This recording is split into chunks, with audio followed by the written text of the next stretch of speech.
How is everyone today? Happy Sunday. I am here in my Raiders jersey. We play today at 3 o'clock. Probably going to lose to the Chargers,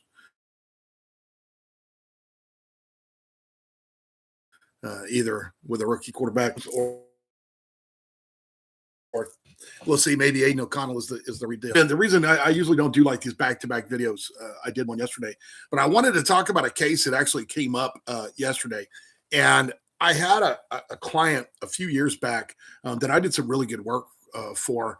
Um, Man, we cleared out like literally you're talking like 9 felonies in 2 counties with a real small amount of like 3 days in one of the county jails on a misdemeanor.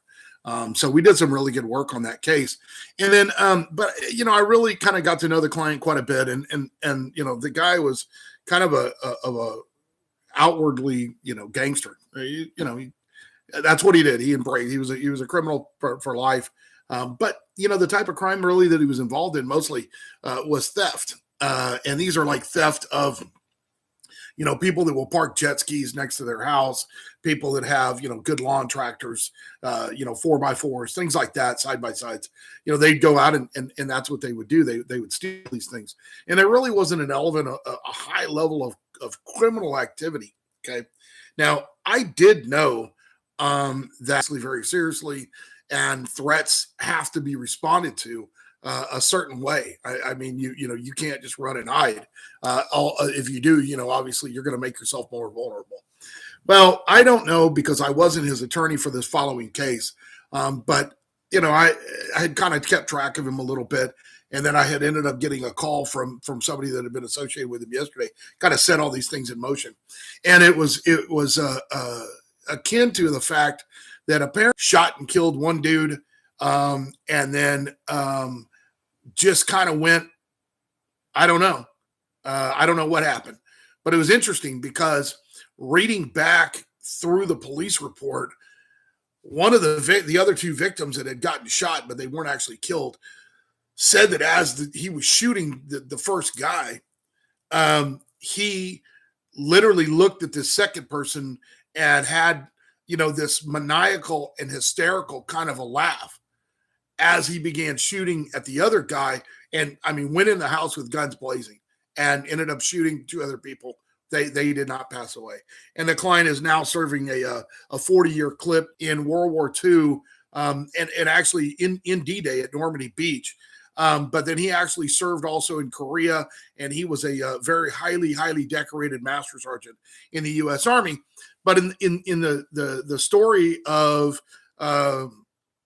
now it slips my mind, Band of Brothers, he was portrayed that he had an episode in Band of Brothers where he had a temporary case of hysterical blindness during some of the capture of Carentan, France, during D-Day.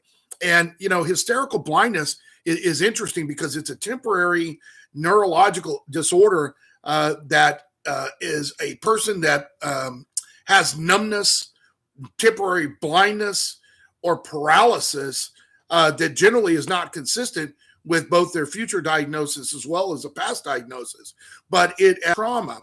Now, this is interesting because for anybody that's ever been involved in any kind of a shooting, any type of a high stress type of an issue like that, they understand. I apologize, my calendar going off.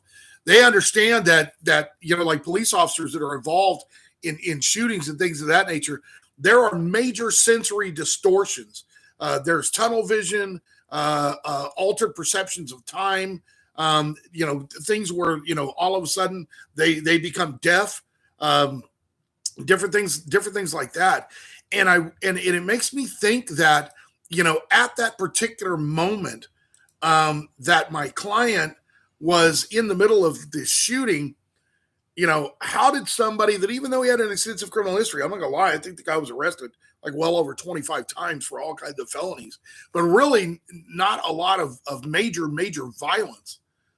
But what was going on at that particular time that turned somebody that would just being involved in a basic drug deal to all of a sudden turn into, what was described as a maniacal type of a killer. And is that something that can be used as a not an exculpatory factor in a criminal trial, but certainly as a mitigating factor? Are you operating at that moment during extreme stress as something that you would not normally associate your normal behavior with? And again, it's not exculpatory; it's more mitigating. But I think that it's possibly applicable. You'd have to really go back in and you'd have to deep dive into what was going on at that particular time. You'd have to get a little bit more of the relevant facts. Maybe there was an issue where the other person had a gun, or the person had threatened him, threatened his family. I don't know. I don't know. But it's certainly worth exploring. And most importantly, I find it very interesting, and I hope that you did too. So, real stories, real crime, real deal, real analysis. That's kind of why I started this channel. So I hope y'all enjoy. Thank you.